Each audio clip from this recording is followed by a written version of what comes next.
Сәлеметсіздер ме, құрметті оқушылар? Біздің бүгінгі сабағымыздың тақырыбы құрмалас сөйлем. Сабағымыздың мақсаты құрмалас сөйлем туралы түсінік бере отырып, жай сөйлем мен құрмалас сөйлемді ажырата білу. Берілген сөйлемдерді салыстырып көрейік. Қандай айырмашылықты байқадыңдар? Мереке қызған кезде жастар алтыбақан тепті, ұлттық ойын түрлері ойнатылды.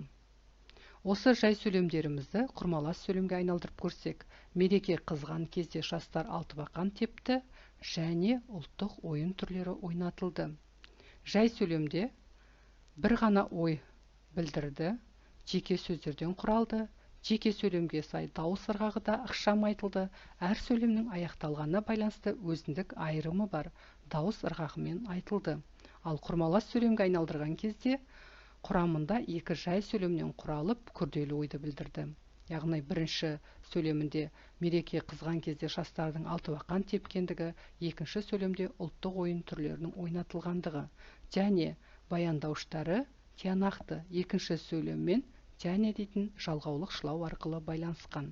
Жеке сөйлемдер бір-бірімен құрмаласып тұрғандықтан, дауыс ырғағы әр сөйлемнің өз ыңғайына қарай ерекшелене, бірақ ұласпалы түрде айтылды. Сөйлем құрылысына қарай жай сөйлем және құрмалас сөйлем деп екіге бөлінеді. Жай сөйлем сөз немесе сөз тіркесінен құралып, тиянақты бір ғана ойды білдірсе, құрмалас сөйлем екі немесе одан да көп жай сөйлемдерден құралып, күрделі ойды білдіреді. Кестеге назар аударып көрейік. Бастапқы жай сөйлемдер және сол жай сөйлемдердің құрмалас сөйлемге айналуы, құрмаласу тәсілі қандай екен? Бірінші сөйлеміміз: алуа төгілтіп шешен сөйлеген еді. Мадияр жаңа көргендей таңдана қарады. Осы сөйлемді құрмаласқа айналдырған кезде сөйлеген еді, таңдана қарады деген баяндауыштар тиянақты, шылаусыз, тең дәрежеде байланысып тұр. Қисында айтылған жүйелі сөз жанына қатты әсер етті. Мадиярдың жүрегін тілмен жеткізгісіз бір күш биледі. Бұл жай сөйлемдерді құрмалас сөйлемге айналдырсақ, баяндаушын жанына қатты әсер етіп, яғни бірінші сөйлемнің баяндаушы тиянақсыз бағына байланысып тұр. Үшінші жай сөйлемдеріміз: бабалардан қалған мұраны сақтайық, ол ұрпаққа аманат болатын асыл қазына. Интонация арқылы байланысып тұр. Жай сөйлемдеріміздің және құрмалас сөйлемдердің ұқсастығы мен айырмашылық кестесіне назар аударайық. Яғни жай сөйлемдер құрамы жағынан жеке сөздерден құралып, мағыналық өзгешелігі жеке дербес ойды білдіріп, дауыс ырғағы тиянақты аяқталған бір бүтін ойды білдірсе, құрмалас сөйлемдер құрамы жағынан бірнеше жай сөйлемдерден екі немесе одан да көп жай сөйлемдерден құралады. Мағыналық өзгешелігі күрделі ойды білдіруде, құрамындағы сөйлемдердің дауыс ырғағы тиянақсыз аяқталған ойды білдіре алмайды, бүтіннің бір бөлшегі болып табылады. Екеуінің ұқсастығы: екеуі де ойды жалаң немесе күрделі білдіреді, пікірді жарыққа шығаруға, түсінуге қызмет етеді. Айтылар ой дауыс ырғағымен беріледі.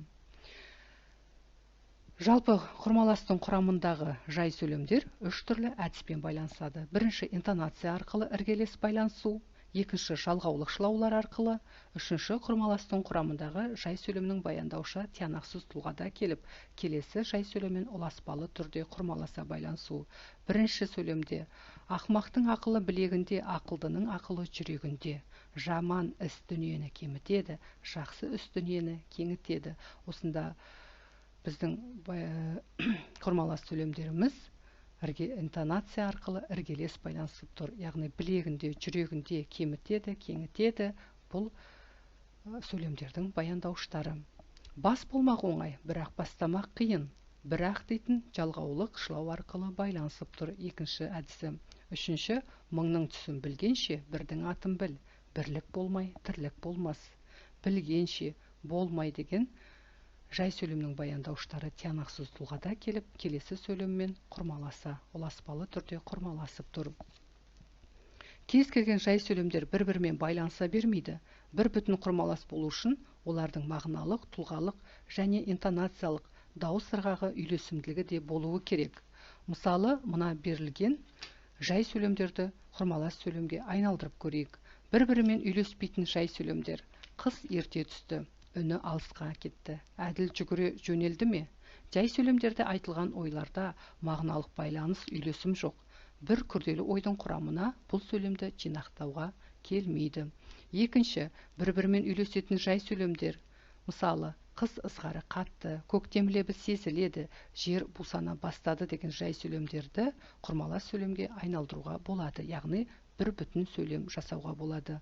Алғашқы сөйлемді мысалы, қыз ызғары қатты, тиянақты баяндаушы, көктем лебі сезіліп, келесі сөйлемге баяндаушы ұласпалы түрде соңғы сөйлемге бағына байланысып тұр.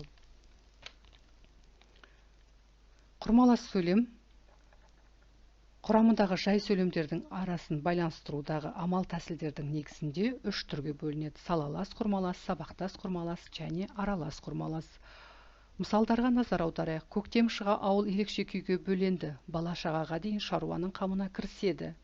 Ондағы баяндаушымыз бірінші жай сөйлемнің бөленеді, екінші жай сөйлем кіріседі, яғни тең дәрежеде байланысқан салалас құрмалас сөйлем болады.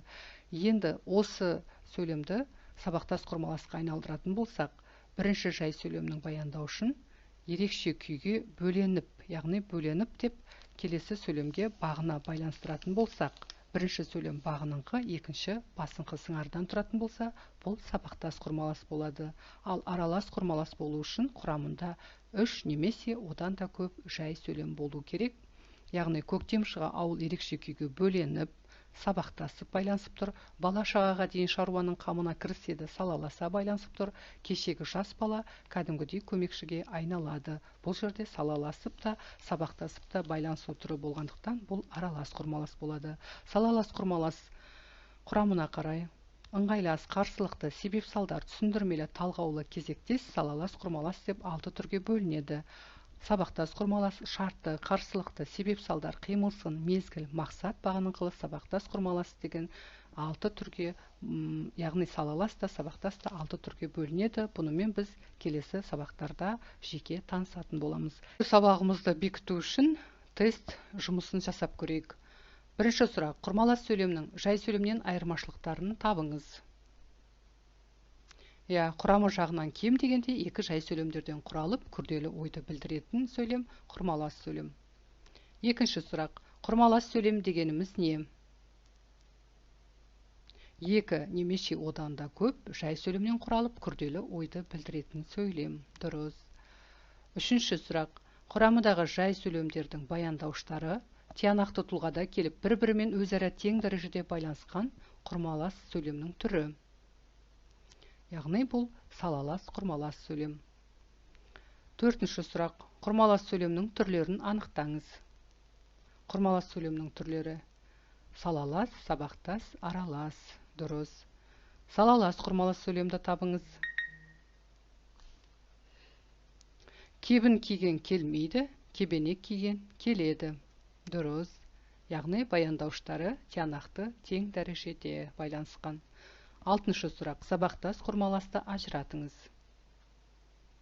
Шоқан семейден шыққанда май айының алғашқы бір әсем күндері еді. Алғашқы сөйлемнің баяндаушы шыққанда, яғни келесі сөйлемге бағына байланысқандықтан бұл сабақтас құрмалас болады. Құрметті оқушылар, сонымен бүгінгі сабағымыз аяқталды. Назар қойып тыңдағандарыңа рахмет.